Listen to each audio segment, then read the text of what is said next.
Hello YouTube, Psychofox here. You're looking at my latest console pickup. This is a Redant GameAxe, which was manufactured in 1989, and it's basically a Famiclone, handheld NES stroke Famicom. This one is non-functioning, hence it only cost me 20 quid. Now these things back in their time were pretty pretty high spec really. You've got AV out. That's the same. That's exactly the same DIN connector as a Mega Drive 2 stroke Nomad. So there's my SCART Mega Drive 2 cable I've been using on this as well. So yeah, AV out, got AV in. As you can see, it's got sort of a smoky clear plastic casing, which is quite nice. It's got standard 9-pin inputs for joypads. Obviously different to the Famicom NES. I think you can use any sort of clone joypads. I'm not sure about the Mega Drive Master System style, but obviously that's when it's plugged into the TV and displaying on the telly. Otherwise, in handheld mode, you just use the D-pad. You've got B and A buttons there. You've got turbo B and A buttons there. Select start. You've got reset there, and you've got LCD on off.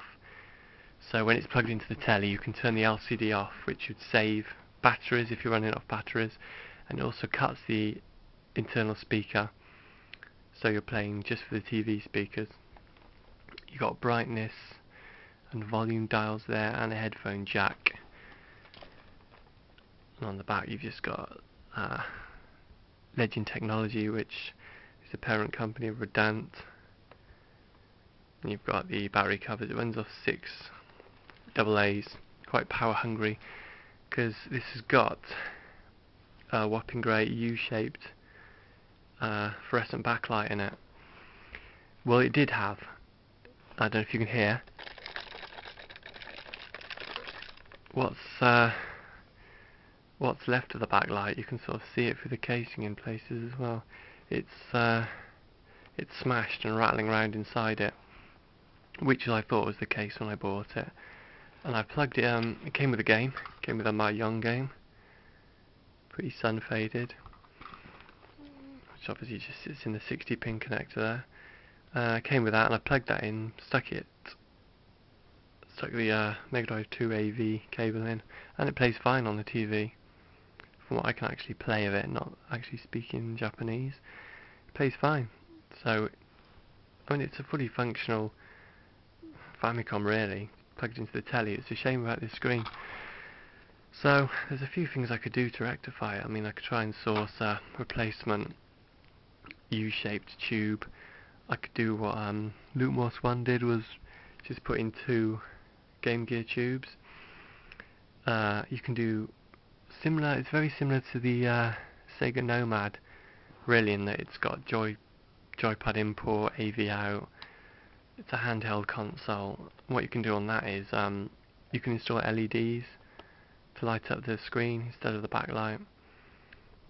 But also more interesting, what you can do is replace the whole LCD. Take out all the inverter board, which takes the DC and ramps it up to 120 volts to power the backlight. You can take that board out because that wouldn't be needed with a modern LCD. It's got its own backlight and circuitry. You could insert that. I'm hoping it's the same deal with a Nomad. It's just the 4 wires. You tap into the DC current. I think it's 5 volt on the board here. Find a ground as well. Over on this side, by the AV out, you tap into the video. 2 cables to the video feed, and that should get the image on the new LCD screen.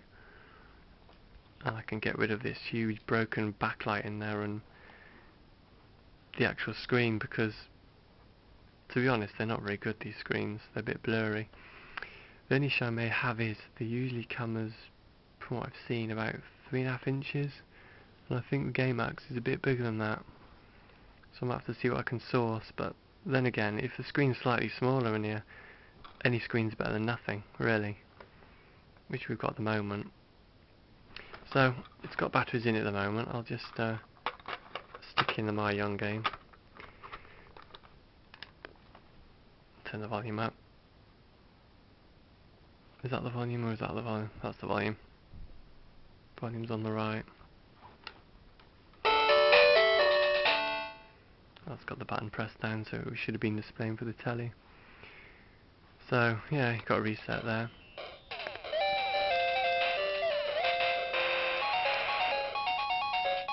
So yeah, lights on, you can obviously hear it playing. Just no display on the screen. So there's the power on off switch and the AC jack there. So at some point someone's got an adapter in it. You can buy circuitry adapters to plug NES games into this, and you can buy some that are boxed.